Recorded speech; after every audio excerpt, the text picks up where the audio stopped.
Two you, happy birthday to you, happy birthday dear Chandana, happy birthday to you. হাত তুলে দাও। তুলেছি, video হচ্ছে সব। একটা ফটো তোলো। তোমরা তো দেখতেই পারলে যে আমার বার্থডে সেলিব্রেট করা হচ্ছে এখানে।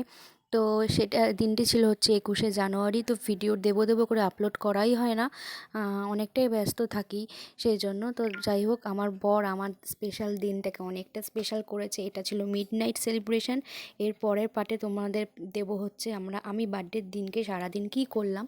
তো আমাকে না জানিয়ে কেক এনেছে, আমি অনেকটা সারপ্রাইজড হয়ে গেছিলাম। আর এই ছোটো ছোটো পাওনাগুলো অনেক বড় লাগে, মানে সত্যি সত্যি খুব খুশি লাগে যখন এরমভাবে কেউ, মানে কাছের মানুষ, ও আমার হাজব্যান্ড এভাবে আমাকে সেলিব্রেট করছে বার্থডেটা মনে রেখে। আমি ভাবতেই পারিনি। তো দেখো, কেকটা এনেছিল, খুব টেস্টি ছিল। আর আমি তো একদম চকলেট ফ্লেভার পছন্দ করি না, স্ট্রবেরি ভালো লাগে, তো জানে সেটা, সেই জন্য সেই রকমই কেক এনেছে।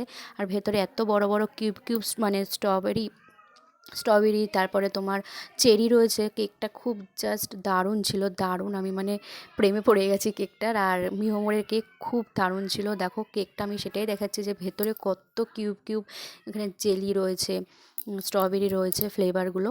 তো যাই হোক, এইটা হচ্ছে মিডনাইট সেলিব্রেশন তোমাদের বললাম।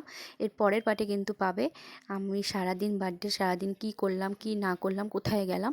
তো ভালো লাগলে ভিডিওটা like, comment, share and subscribe করে দিও। এই যে হচ্ছে আমার বরমশাই, অনেকটা থ্যাংক ইউ ওকে, আমাকে এভাবে সেলিব্রেট করে দেওয়ার জন্য, আমার দিনটা এত স্পেশাল করার জন্য। তো চলো, টাটা।